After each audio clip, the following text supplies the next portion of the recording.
Hey, this is Digital Deepak here, and welcome to the next video in the Micro Startup series. In this video, we are going to design and finalize the layout for Deep Marketing's website, which will be the agency website. And I will tell you my reasons why I am going to design it in a certain way. But before we jump into that, let's have a quick update on what is happening with the company name registration. We applied for Micro Startup Studio Private Limited, and it got rejected saying that the name is too generic, it has to be more specific. Then we applied for Micro Startup Launchpad Private Limited, and this name also got rejected. So we have applied for Micro Startup Innovation Labs Private Limited as a company name. Hopefully that gets approved. And if that also gets rejected, I'm planning to just call the company Digital Deepak Private Limited, because it does not really matter what you call the company name, because this particular name, registered name, is only going to appear in your invoices, salary slips, bank account, and a few places like that. So I've done a little bit of research on what other brand names have registered the company name as, and almost every brand out there, their company name, which is in the MCA website, is different from their brand name. Like for example, if you look at Growth School, their name is Sisinti Private Limited, and Growth School is run by my friend Vaibhav Sisinti. So he has just used his second name, and I spoke to him and he said it does not really matter. I asked him whether investors hesitate to invest because it's in a personal name. There is nothing like that. And when you look at Paytm, Paytm's company name is 197 Technologies. When you look at Cred, which is a $1 billion company, then their company name is something like DreamPlug Technologies or DreamPlug something. So the name does not really matter. Let's not break our head with it, and we need to keep moving forward. So one more try with the word micro startup in the name, but if I don't get that name again, I will probably go for Digital Deepak Private Limited, and hopefully that gets approved. If that also does not get approved, then I have to come up with a new name. So coming back to Deep Marketing's agency website. So this agency website is going to be on deepmarketing.com, but you might ask a question, do you need a premium domain name or a very fancy name or a very well-established name to run a successful agency? The answer is definitely no. So here you can see many website names, the URLs, they have .in, they have .io. Obviously, a lot of them are .com, but you have something like contentspotlight.org as well. So it's not necessary that you always need a .com, and you can always get a better domain name later when the agency grows. Since I registered deepmarketing.com a while back, when I came up with the deep marketing framework, the CATT funnel, I had acquired the name, and acquiring domain names is also like a hobby for me. I have bought premium domain names and sold premium domain names. So you cannot be like, hey, I don't have money to invest in a premium domain. That's why I cannot be as successful as you. So don't say that. This particular website might as well be deepmarketingagency.com, and it will not matter. It could be deepmarketing.org.in, because you are not creating a B2C website which is going to be advertised on TV or something like that.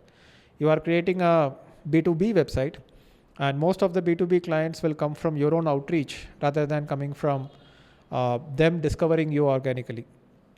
So that's that for the naming part. I have also created a Twitter profile.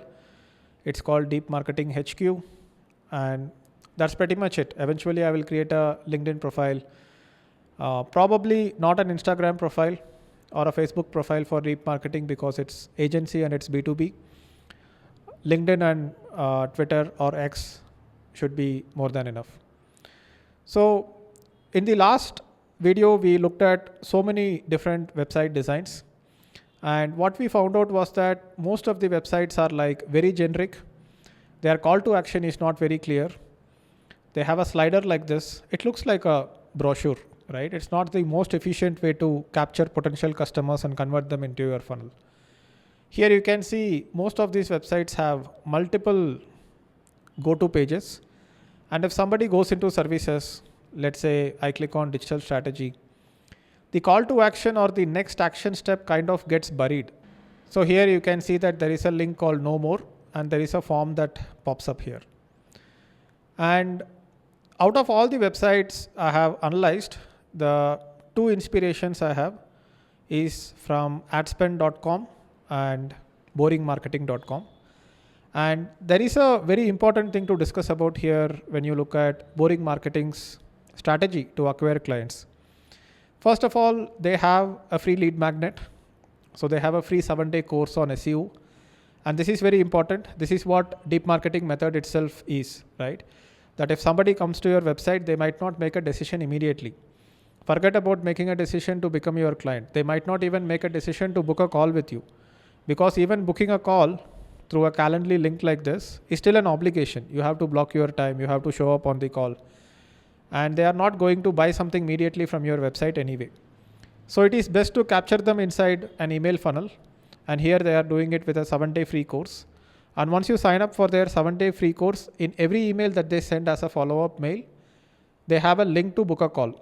So the entire website is kind of optimized for one call to action, which is book a call. If people don't book a call, they go into the email funnel, and in the email funnel, the call to action is book a call. And one more interesting thing that Boring Marketing does is that they have a tripwire. So what is a tripwire? Tripwire is basically a small transaction that you do to experience a company's offer. And tripwires are usually used in B2C. You might have seen plenty of people who are in the education space. Instead of selling their course to you directly, first they will sell a workshop. The workshop could be $99, $299, $499, sometimes even $999. And when somebody is selling a $499 workshop, they end up spending almost 800 to 1000 rupees and sometimes even more than that to get one customer to pay 500 rupees. So they are losing money on the front end. They are losing money on the tripwire. We call it a tripwire because it's just like you trip into the funnel, right? So they do that because you need people's attention first. If you have to convince them to buy something costly, most of these 500 rupee workshops, if you attend their workshops, they will try to sell something for 15,000 rupees to 30,000 rupees in a webinar. Or if it is in a one-on-one sales call, it will be 50,000 to 1 lakh rupees, sometimes more than 1 lakh. So when somebody is coming and doing a small transaction with you, they are not really worried about the payment there because it's a small transaction. So that is a tripwire to get people into your funnel, get them to pay attention so that you can make your pitch to them and convince them to buy your product. If people are advertising free webinars, people will register for free webinars and they won't show up. But when people pay 499 rupees for a webinar in B2C coaching, then they are more likely to show up because they don't want to waste the 500 rupees. They paid for it. Something that is free is not always valued. So as far as I have seen in all the agency website I have researched, pretty much nobody does a tripwire for B2B. And how does Boring Marketing do tripwire for B2B? So here they say that you invest in a 30-day sprint. We are going to do an SEO audit of your entire website. We are going to tap into fresh search opportunities. So they probably do keyword research. They are going to give you a 12-month step-by-step roadmap on what you should be doing to improve the SEO of your website. And if you implement this, what is the future traffic and revenue that you can expect because you implemented this? So they are only selling this right now. They are not trying to sell you into a retainer. So if you are a client, generally agencies will charge you on a monthly basis for a 6-month contract or a 1-year contract. But here they are just trying to sell you a 30-day sprint. But this is focused on the US audience. So here you can see they are charging $3,000 for the 30-day sprint.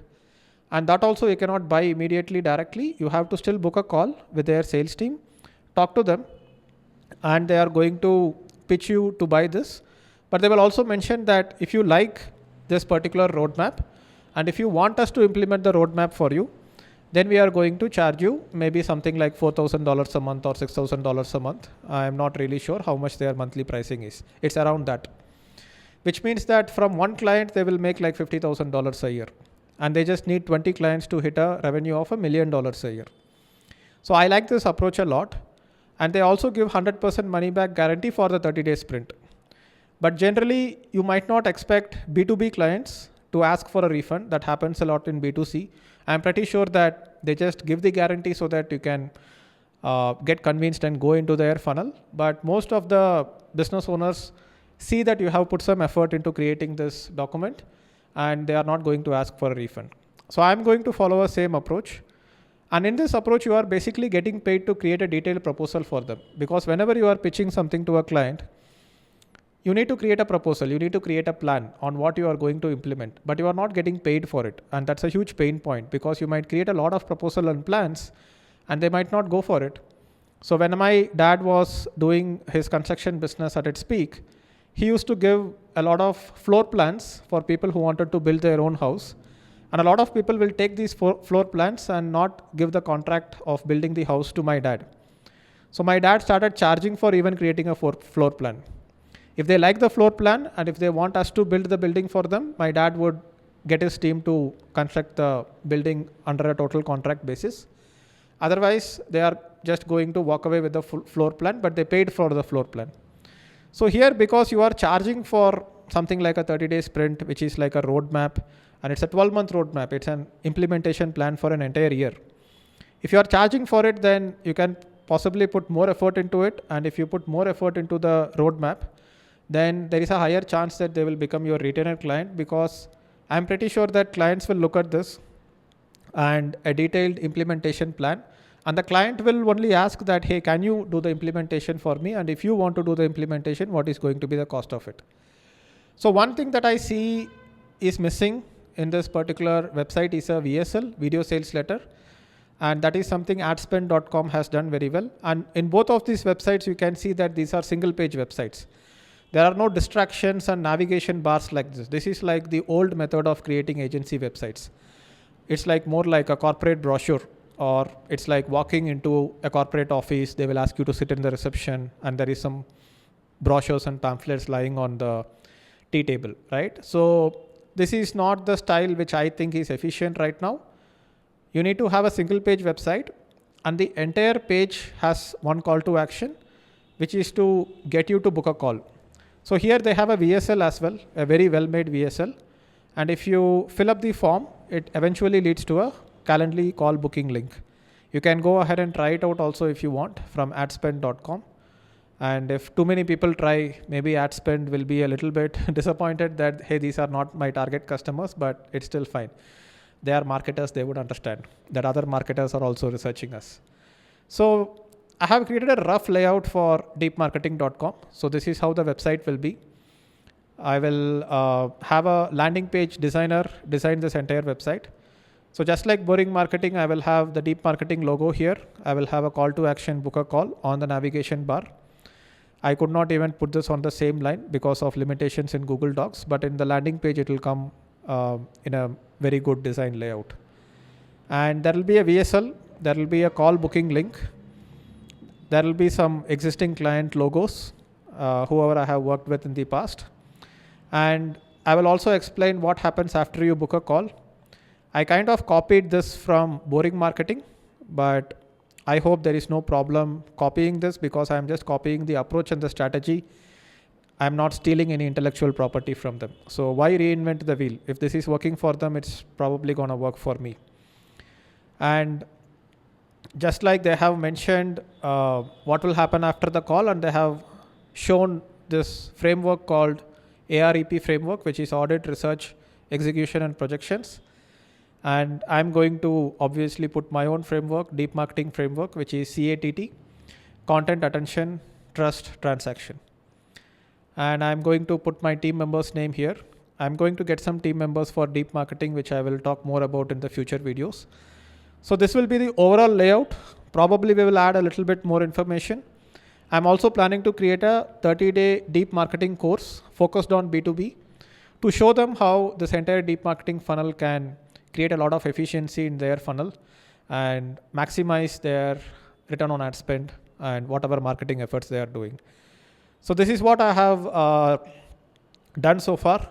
As I said, the company registration process is taking time, a little bit more time than expected, but we are not going to sit around and wait for it to get registered and open a bank account before we start our work. So I might have to pay some money for the designer, but I will tell the designer that once the account is ready, then I will pay from my micro startup account itself. But until then, whatever work I can do, I am doing it, and I am updating you guys on this channel about what I am doing. So that's pretty much it for this video. So if you like this video, please like, comment, and share. Share this on your LinkedIn. Tell other people about this particular channel. That's how this channel can grow.